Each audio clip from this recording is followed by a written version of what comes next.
Hello दोस्तों। पढ़ाई में आलस करना, माँ पापा के बलिदानों का मजाक उड़ाना है।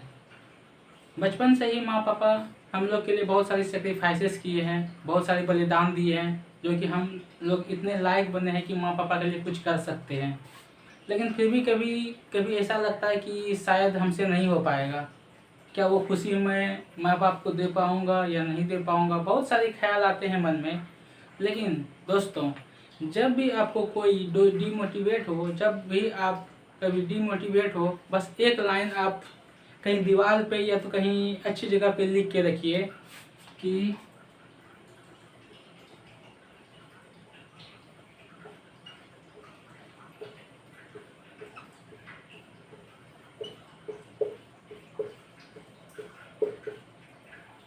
दोस्तों, बस ये लाइन आपको याद रखनी है। गिर जाना मेरा अंत नहीं है, बल्कि उस बुलंदियों को छूना है जहाँ से हम अपने परिवार को, अपने माँ बाप को, अपने देश को वो सारी चीज़ें दें जिसके लिए वो लायक है। लेकिन इसके लिए कड़ी मेहनत करनी पड़ेगी दोस्तों। सोचने से कुछ नहीं होता है, मेहनत करनी पड़ेगी। ये जवानी का आग कभी बुझने मत दियो। बहुत कुछ करना है अभी लाइफ में, सबको दिखाना है, कुछ करके दिखाना है। और अभी ही समय है कुछ करने का, क्योंकि समय किसी को छोड़ता नहीं है दोस्तों। चलिए अब हम लोग अपने टॉपिक पे आते हैं।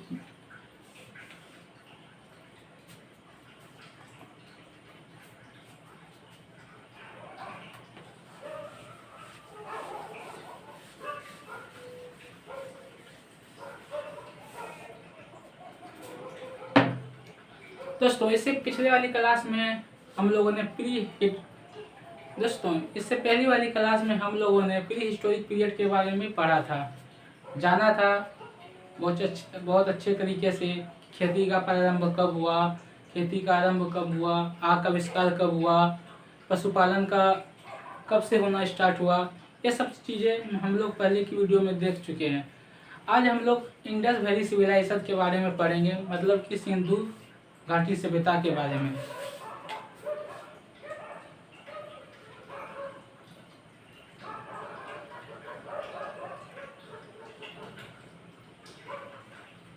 अध्य ऐतिहासिक, अब हम आप लोग को पहले बताए थे कि सिंधु घाटी सभ्यता अध्य ऐतिहासिक का ही भाग है, इसी का नाम है इंडस वैली सिविलाइजेशन। तो आइए हम लोग थोड़ा सा जानते हैं पहले इंडस वैली सिविलाइजेशन है क्या।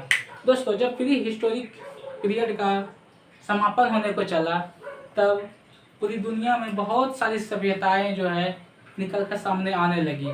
जिनमें से 3 सभ्यताएं बहुत ही फेमस हुई। पहला है आपका मेसोपोटामिया की सभ्यता, जो कि सबसे पुरानी सभ्यता थी। उसके बाद आता है आपका सिंधु सभ्यता, जो कि सबसे ज़्यादा फेमस हुआ। मेसोपोटामिया की सभ्यता से भी ज़्यादा फेमस हुआ सिंधु घाटी सभ्यता। उसके बाद आता है आपका मिस्र की सभ्यता। मिस्र की सभ्यता जिसमें हम लोग पिरामिड सब के बारे में पढ़ेंगे, लेकिन वो आज का टॉपिक नहीं है। अगर आप लोग बोलेंगे तो हम मिस्र की सभ्यता और मेसोपोटामिया की सभ्यता पर एक अलग से वीडियो बना देंगे। लेकिन आज हम लोग मुख्य फोकस देंगे इंडस वैली सिविलाइजेशन के बारे में। इंडस वैली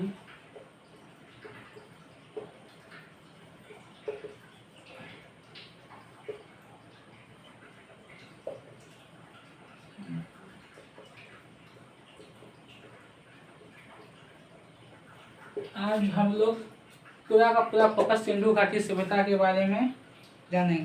दोस्तों, सबसे पहले जानते हैं कि सिंधु घाटी सभ्यता का नाम सिंधु नदी पर ही क्यों पड़ा। झेलम नदी पे पड़ सकता था, चेनाब नदी पे पड़ सकता था। तो चलिए हम लोग थोड़ा सा इसके डिटेल में जानने से पहले सिंधु नदी के बारे में थोड़ा सा जान लेते हैं। दोस्तों, थोड़ा सा मैप में जानने का कोशिश करेंगे।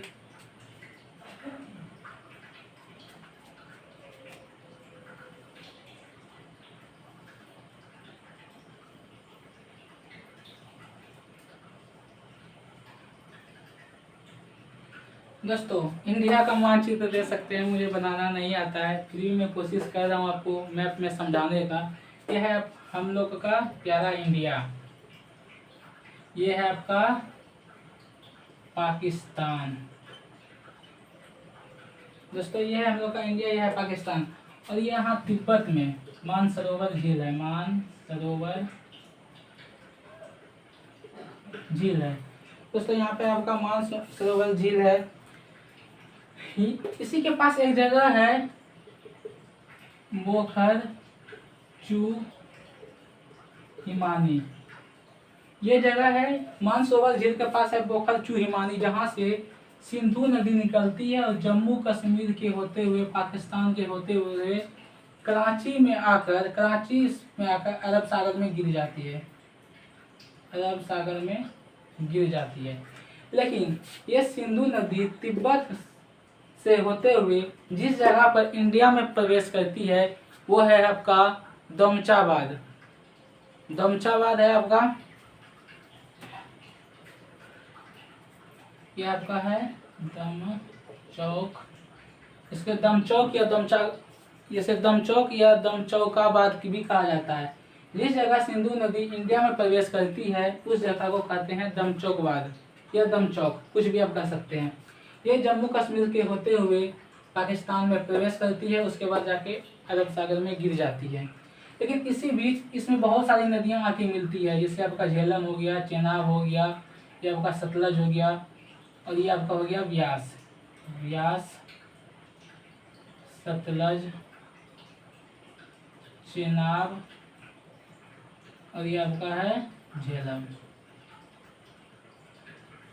आप लोग सोच रहे होंगे कि मैंने बताया कि सिंधु घाटी सभ्यता का नाम सिंधु घाटी सभ्यता क्यों पड़ा और मैं ये नदी के बारे में क्यों बताने लगा। तो दोस्तों बात ये ऐसा है कि सिंधु घाटी सभ्यता में जितने भी बड़े फेमस हिस्टोरिकल साइट थे, जैसे कि मोहनजोदड़ो हो गया आपका, चंद्रदुर्ग हो गया आपका, रोपर हो गया, ये सब जो है ये चेनाब नदी, झेलम नदी, सतलज नदी, यानी कि ये सब नदी के पास उपस्थित है। तो आप देख सकते हैं कि जितने भी सिंधु घाटी सभ्यता का हिस्टोरिकल साइट है और जिस नदी के किनारे है वो नदी अंतिम लास्ट समय में वो जाकर सिंधु नदी के पास ही जाके मिल जाता है। सिंधु नदी के मिल जाने के कारण इसका नाम सिंधु घाटी सभ्यता पड़ा। जैसे में एग्जांपल में आप देख सकते हैं, जैसे हम लोग बिहार में गंगा नदी बहती है, उसकी बहुत सारी सहायक नदियाँ हैं, सतलज नदी, यमुना नदी है, सोन नदी है, पुनपुन है, घाघरा है, बहुत सारी नदियाँ हैं। लेकिन मुख्य नदी है गंगा नदी। अगर उस जगह पे किसी का नाम पड़ता है तो वो गंगा घाटी सभ्यता के नाम पे पड़ेगा। तो दोस्तों आप लोग आप लोग समझे होंगे।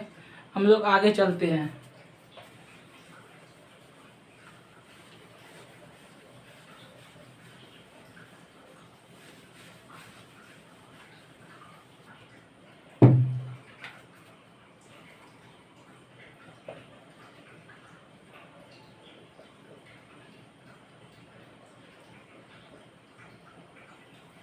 दोस्तों सिंधु घाटी सभ्यता का विकास आज से लगभग 5000 साल से लेके 8000 साल पहले हुआ। इसका विकास हुआ आपका 5000 BC से लेकर 7000 BC पहले। कहीं कहीं आपको 2500 BC मिल सकता है, ये इतना इम्पोर्टेंट नहीं है। बहुत सारी बुक में बहुत सारी चीज़ें मिलेगी, ठीक। लेकिन इसका विस्तार किस किस देश में है ये देखते हैं। इसका विस्तार आपका भारत, पाकिस्तान,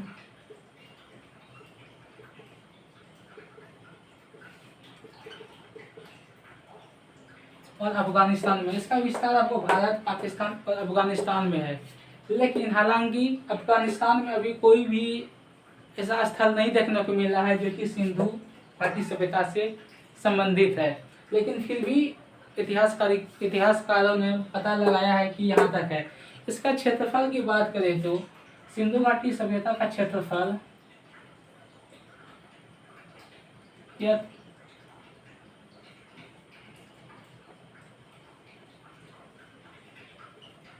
इसका क्षेत्रफल है 13 लाख किलोमीटर स्क्वायर।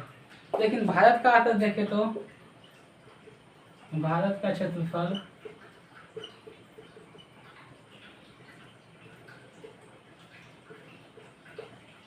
भारत का क्षेत्रफल 32 लाख किलोमीटर स्क्वायर और पाकिस्तान का क्षेत्रफल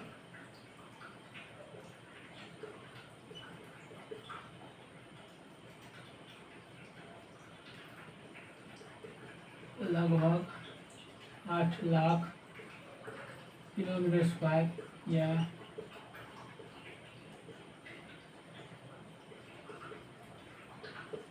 आप देख सकते हैं कि पाकिस्तान का क्षेत्रफल लगभग 8 किलोमीटर स्क्वायर या तो फिर 7,96,056 किलोमीटर स्क्वायर तक है। आप देख सकते हैं कि लगभग में दो गुना ज़्यादा क्षेत्रफल बड़ा है इसका सिंधु घाटी सभ्यता का। इतना बड़ा था सिंधु घाटी सभ्यता। और जैसे जैसे समय बीतता जा रहा है बहुत सारे स्थल की अभी खुदाई ही हो रही है, बहुत सारे स्थलों की खुदाई हो रही है। इसका आकार पूछता है, इसका आकार पूछा जाए तो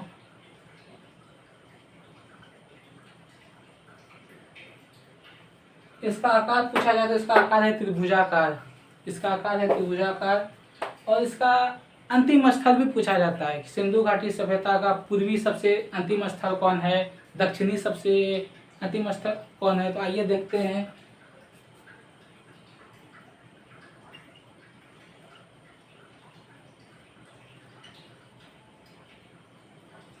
अंतिम स्थल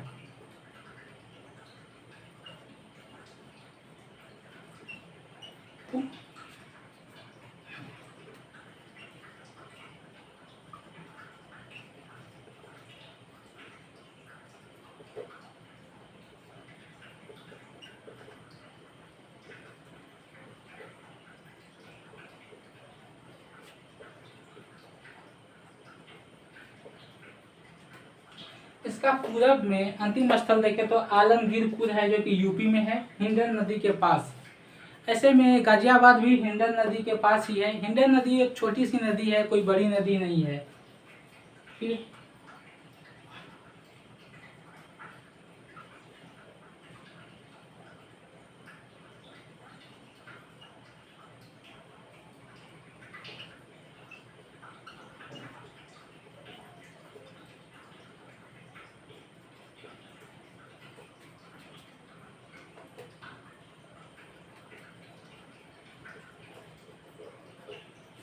पश्चिम में देखें तो सुतका गेंडोर है जो कि पाकिस्तान में है, दास नदी के किनारे है।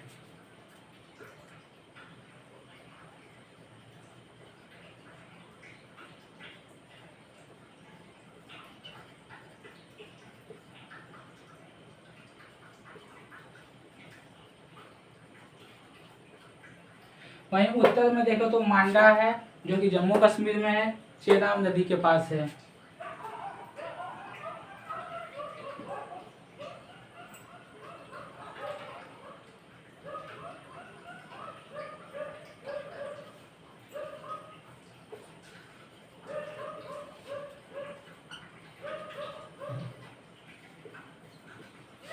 वहीं दक्षिण में देखें तो दैमाबाद है, महाराष्ट्र में है, प्रवरा नदी के किनारे है। ये इसका अंतिम स्थल है। पूर्व में आलमगीरपुर यूपी हिंडन नदी के समीप, पश्चिम में सुतका गेंडोल पाकिस्तान में है, दास नदी के पास। उत्तर में आपका मांडा जम्मू कश्मीर में चेनाब नदी के पास। दक्षिण में दैमाबाद महाराष्ट्र में प्रवरा नदी के पास। इसके आगे देखते हैं कि क्या है।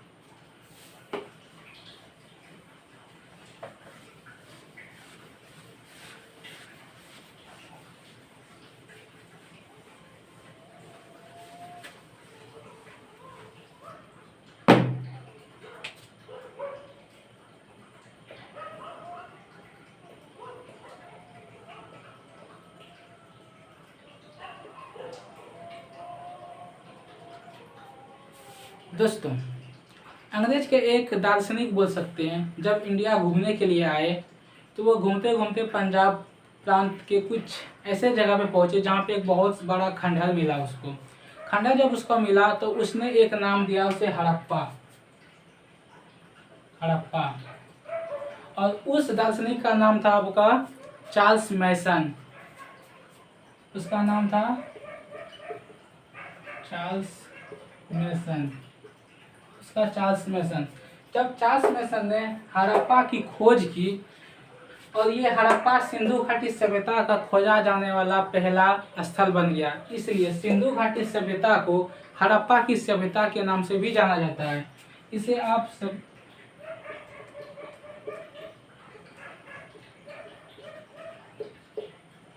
इसे हड़प्पा की सभ्यता भी बोल सकते हैं। तो ये बात है 1826 की। जब 1826 में चार्ल्स मेसन इंडिया घूमने आए थे तो उसने हड़प्पा की खोज की, लेकिन खोज तो इसने 1826 में किया, लेकिन खुदाई जाके 1921 में हुई, जो कि खुदाई करवाने वाले थे दयाराम साहनी। हुआ क्योंकि जब इसने 1826 में चार्ल्स मेसन ने खंडहर का खोज किया, मतलब कि हड़प्पा का खोज किया, तो वो अपने उस समय तो हम लोग गुलाम ही थे, इंडिया में गुलाम ही था, तो उसने जाके अंग्रेज को बताया। तो अंग्रेज ने एक अधिकारी को भेजा जिसका नाम था कनिंघम। उसने एक अधिकारी को भेजा कनिंघम। इसको इसलिए भेजा संरक्षण करने के लिए कि जाके देखो क्या क्या है वहाँ पे, नहीं है तो इसके किस लिए भेजा, संरक्षण करने के लिए।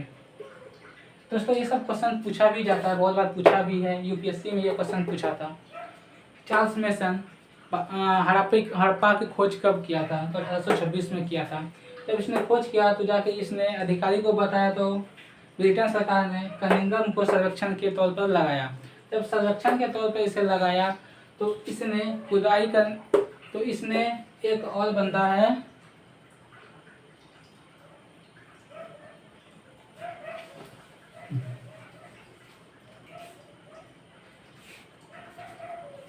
दोस्तों, कनिंघम जब सर्वेक्षण करके गया तो बताया कि हाँ सही बात है, ये तो है। तो फिर एक और अधिकारी को भेजा गया देखने के लिए, जिसका नाम था जॉन मार्शल। जब जॉन मार्शल को भेजा गया तो जॉन मार्शल को बहुत आश्चर्यचकित रह गया यह देख के कि हो सकता है इसके अंदर खजाना हो या बहुत सारी चीज़ें हो जो कि दब गई हो, क्या था नहीं था, बहुत चीज़ें जानने को मिल सकती थी। तो इसने खुदाई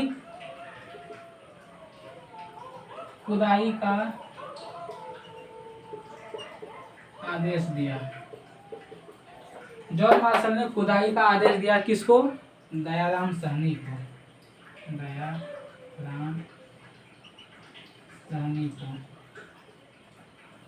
दयाराम साहनी को दोस्तों आप लोग बहुत कंफ्यूज भी होंगे, मैं आपको फिर से एक बार एक लाइन में बताता हूँ। चार्ल्स मेसन ने सबसे पहले 1826 में हड़प्पा की खोज की, लेकिन सर्वेक्षण किसके द्वारा किया गया, कनिंघम के द्वारा। कनिंघम जब सर्वेक्षण करके गया तो जॉन मार्शल ने खुदाई का आदेश दिया किसको, दयाराम साहनी को। तो दयाराम साहनी ने जाकर खुदाई करवाया था 1921 में। 1921 में जाके हड़प्पा की खुदाई करवाया दयाराम साहनी। अब हड़प्पा के बारे में जानते हैं कि ऐसा क्या सब चीज़ें मिली उसके अंदर, क्या क्या चीज़ें नहीं मिली, क्या मिलना चाहिए था, क्या नहीं मिला, वो सभी जानेंगे अभी आगे।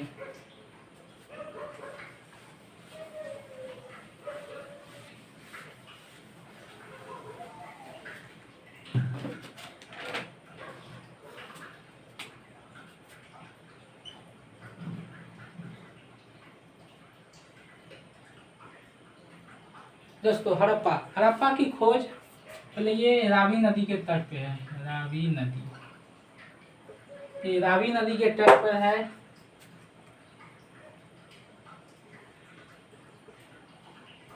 पाकिस्तान के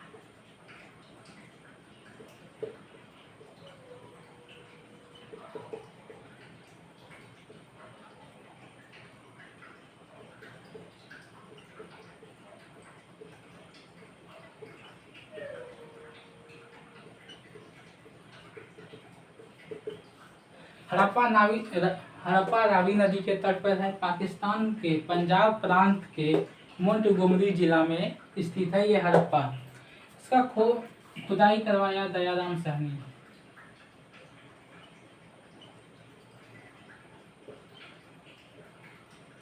(1921) में इसका खुदाई दयाराम साहनी 1921 में करवाया। इसमें क्या क्या मिला आइए अब उसको समझते हैं। सबसे पहला आपका मिला कुम्हार की चाक।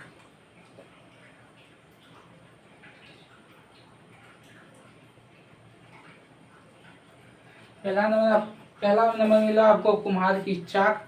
दूसरा नंबर में आपको मिला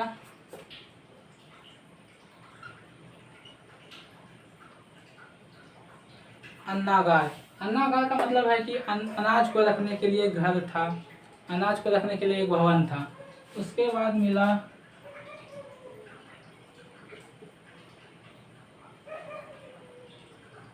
आपका मातृ देवी की मूर्ति। उसके बाद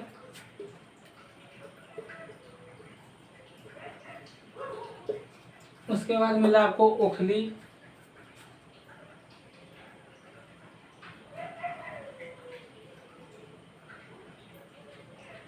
उसके बाद आपका मिला आरज कब्रिस्तान।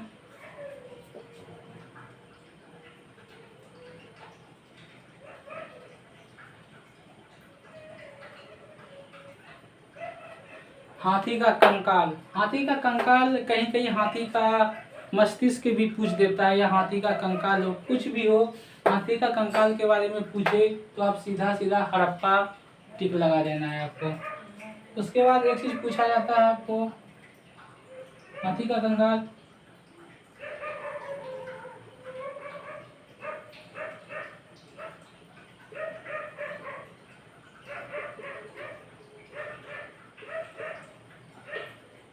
सबसे अभिलेख वाले सिक्के, मतलब कि सिक्कों पर अभिलेख, मतलब कि सिक्कों पर कुछ लिखा या कोई भी जानवर का नक्शा। और ये सबसे ज्यादा सिक्का कहाँ मिला था? हड़प्पा में ही आपको मिला था। उसके बाद है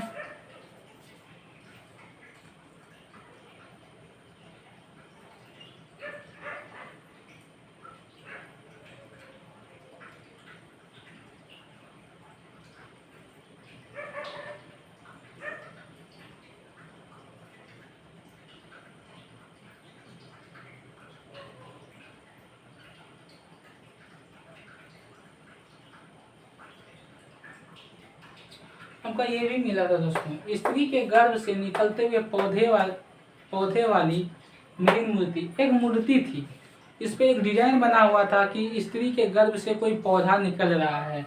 इसके बाद ये निकला था। उसके बाद आपका कुम्हार की चाक, नागर, माता देवी की मूर्ति, ओखली, कब्रिस्तान, हाथी का कंकाल, सबसे जगह से। दोस्तों इतना ही चीज हम लोगों को हड़प्पा में मिला था। हड़प्पा की सभ्यता में हम लोगों को कुम्हार की चाक, अन्नागार, मातृ देवी की मूर्ति, ओखली, आरज कब्रिस्तान या तो सिर्फ कब्रिस्तान, हाथी का कंकाल या हाथी की हड्डी कहें या हाथी का मस्तिष्क कहें, सबसे अभिलेख वाली सिक्के, मतलब कि सबसे ज़्यादा चिन्ह वाला सिक्का, और स्त्री के गर्भ से निकलते हुए पौधे वाली मृग मूर्ति। एक चीज और मिला था यहाँ पे,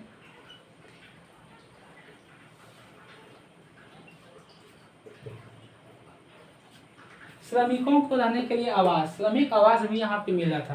दोस्तों इतना चीज हम लोगों को हड़प्पा में मिला था। हालांकि अभी खुदाई चालू है, पाकिस्तान में खुदाई बंद कर दिया गया है क्योंकि वहाँ का फाइनेंशियल प्रॉब्लम है, इतना बजट ही नहीं है कि वो और भी खुदाई करके पता कर सके कि क्या है नहीं है। अब हम लोग मोहनजोदड़ो के बारे में जानेंगे।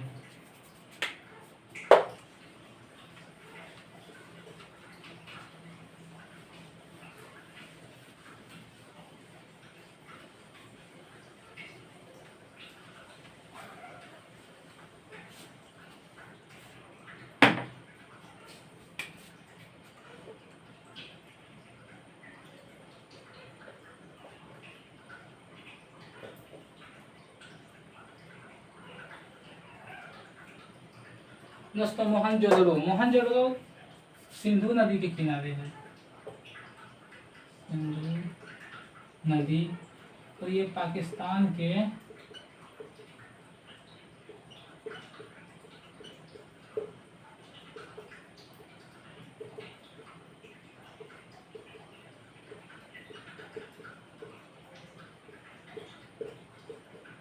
दोस्तों मोहनजोदड़ो सिंधु नदी के किनारे है, पाकिस्तान के सिंध प्रांत के लकड़ाना जिला में स्थित है ये मोहनजोदड़ो। इसका खोज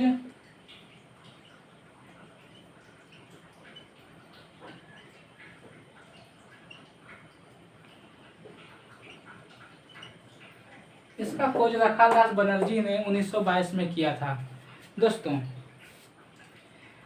इसे इसे मृतिकाओं का टीला भी कहा जाता है, क्योंकि बहुत जब सिंधु सभ्यता का दो चीज़ सबसे आश्चर्यचकित या मिस्ट्री बोले या कुछ भी बोले, अभी तक किसी को समझ में नहीं आया है। पहला चीज़ इसका लेख, इसका राइटिंग, ये किस तरह से लिखते थे अभी तक किसी को भी पता नहीं है, किसी भी विद्वान ने पता अभी तक नहीं लगा पाया है।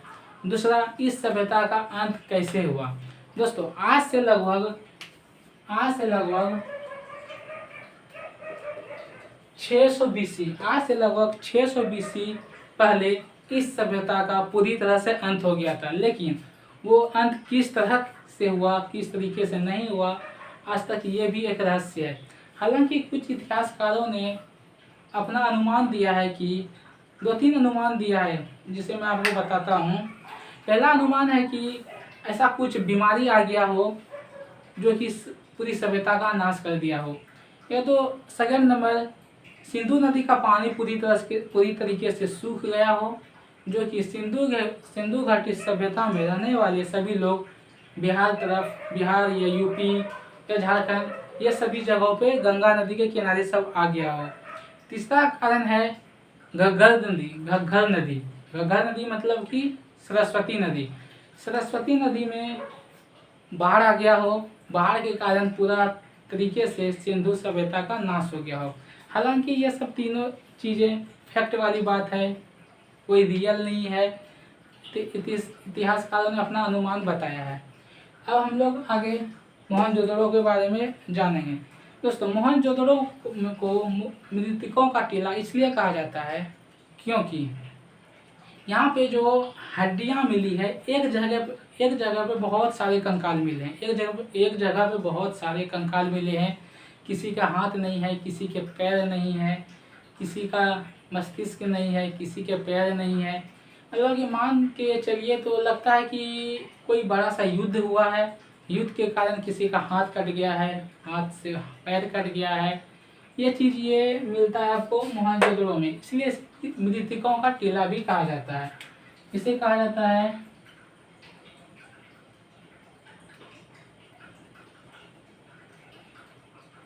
इसे मृतकों का टीला भी कहा जाता है। अब इसके अंदर से जानते हैं कि इसके अंदर क्या क्या चीज़ें मिली, क्या क्या चीज़ें नहीं मिली। आइए इसको डिटेल से थोड़ा से जानते हैं। दोस्तों इसमें जो सबसे पहली चीज़ है, जो सिंधु घाटी सभ्यता, पूरे सिंधु घाटी सभ्यता का सबसे बड़ा भवन जो मिला है, वो मिला है आपका मोहनजोदड़ो में ही। तो वो भवन क्या था? अनाज रखने वाला घर, यानी कि अन्नागार। इससे पहले हमने आपको हड़प्पा में भी बताया कि वहाँ भी एक अन्नागार मतलब कि अनाज का भंडार रखने वाला मिला था, लेकिन यहाँ जो मिला था आपका अन्नागार वो सबसे बड़ा था। क्वेश्चन में पूछता है दोस्तों कि सबसे बड़ा सिंधु घाटी सभ्यता में सबसे बड़ा भवन क्या चीज़ का मिला था? तो अनाज का भंडार यानी अन्नागार मिला था मोहनजोदड़ो से। तो आइए देखते हैं। पहला हो गया आपका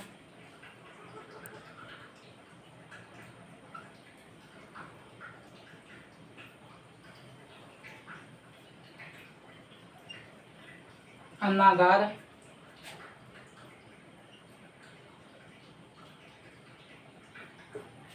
दो नंबर हो गया स्नानागार, बाथिंग साइड, या बोले आप स्विमिंग पूल। बहुत बड़ी स्विमिंग पूल मिली है दोस्तों यहाँ से मोहनजोदड़ो से, बहुत बड़ी स्विमिंग पूल। आप इससे अंदाज़ा लगा सकते हैं कि ये सभ्यता कितना पहुंची हुई सभ्यता थी कि उस समय भी स्विमिंग पूल था, स्नानागार था, बहुत बड़ी भवनें थे। बहुत सारी चीज़ें जो मोहनजोदड़ो में देखने को मिलती है वो आज के हमारे सिविल इंजीनियर हो या कोई भी इंजीनियर हो नहीं बना सकेगा, या तो वो नहीं बना पाएगा, या तो अंदाज़ा नहीं लगा सकता कि कैसे ये सभ्यता का विकास हुआ था। थर्ड नंबर आपको आया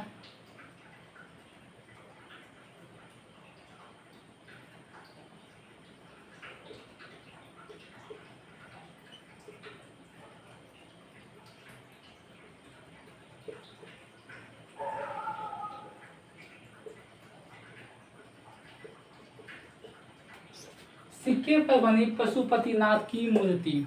दोस्तों यहाँ पे एक सिक्का मिला था जिस पे पशुपतिनाथ की मूर्ति भी मिली थी। यहाँ पे एक फिर मिलता है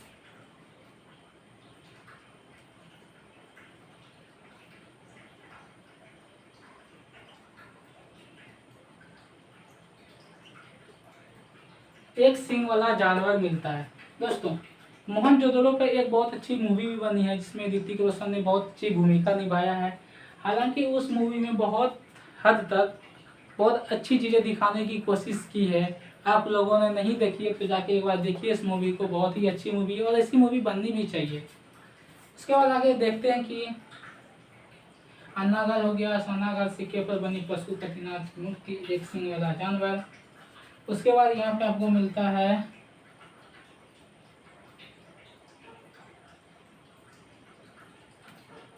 तो यहाँ पे हम लोगों ने देखा कि अन्नागढ़ मिला, सोनागढ़ सिक्के पर बनी पशुपतिनाथ की मूर्ति, एक सिंह वाला जानवर। इसके बाद यहाँ पे आपको मिलता है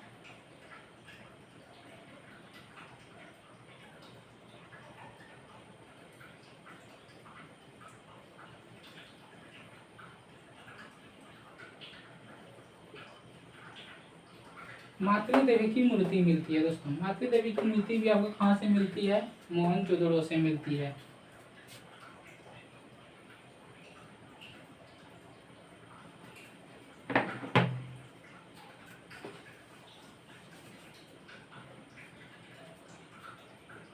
यहाँ पे यहीं से आपका हुआ था सूती कपड़ा भी यही मिला था, मोहनजोदड़ो में मिला था आपका सूती कपड़ा।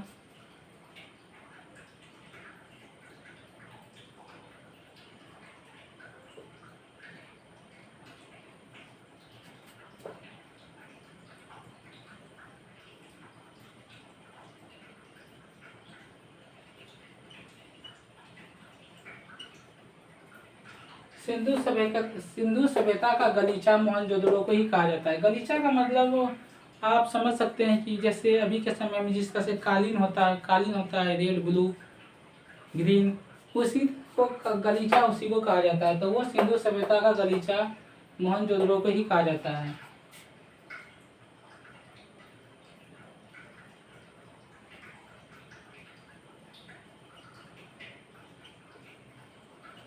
दोस्तों, हमने आपको बताया था कि वहाँ पे ऐसे कंकाल सब मिले हैं कि लगता है कि वहाँ पे कोई बड़ी युद्ध हुआ हो। युद्ध का प्रतीक भी मोहनजोदड़ो को ही कहा जाता है।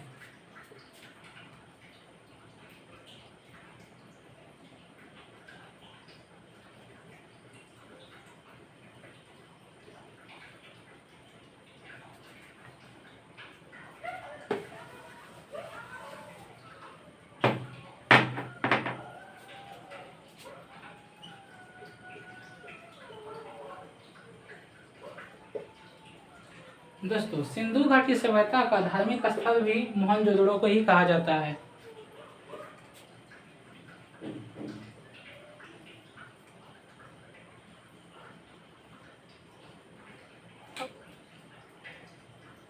दोस्तों, जब यहाँ पे धार्मिक स्थल थी तो पंडित जी के रहने के लिए जगह भी होना चाहिए। तो यहाँ पे मिला था आपका पुरोहित आवास। पुरोहित आवास के बाद आपका मिला था सभागार। जब पुरोहित आवास होगा, जब पंडित जी होंगे तो सभा करने के लिए जगह भी होनी चाहिए। तो यहाँ पे आपको मिला था सभागार।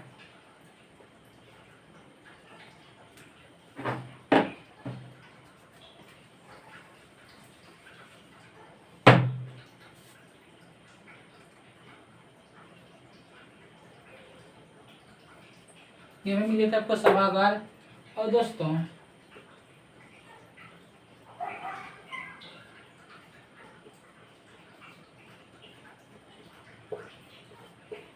सबसे चौड़ी सड़कें मोहनजोदड़ो से ही मिली थी। दोस्तों, सबसे चौड़ी जगह, सबसे चौड़ी सड़कें मोहनजोदड़ो से ही मिली थी। दोस्तों, तो इतनी सारी जगह, इतनी सारी चीज, इतने सारे खोज हम लोग मोहनजोदड़ो से किए थे। मोहनजोदड़ो से इतने सारी चीज मिली थी। अन्नागार, स्नानागार, सिक्के पर बनी पशुपतिनाथ की मूर्ति, एक सिंह वाला जानवर, मातृ देवी की मूर्ति, सूती कपड़ा, सिंधु सभ्यता का गलीचा, युद्ध का प्रतीक, धार्मिक स्थल, पुरोहित आवास, सभागार, सबसे चौड़ी सड़कें।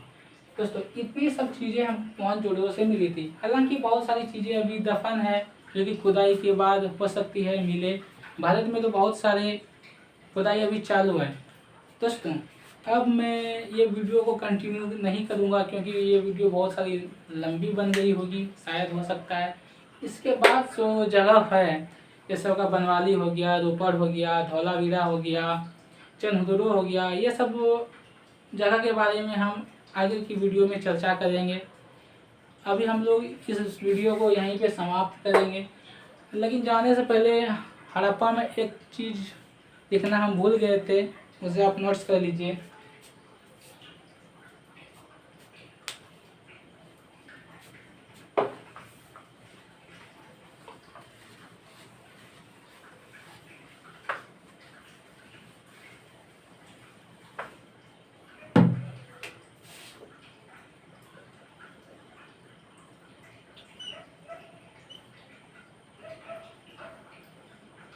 ये इस चिन्ह को तो आप पहचानते ही हैं, ये है स्वास्तिक चिन्ह।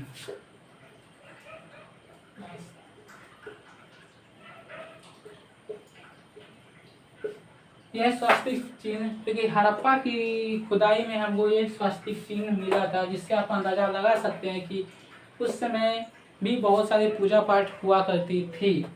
अब आगे की वीडियो हम लोग आगे की क्लास में करेंगे। ये वीडियो अगर आपको अच्छी लगी हो तो लाइक कीजिएगा, शेयर कीजिएगा। जय हिंद।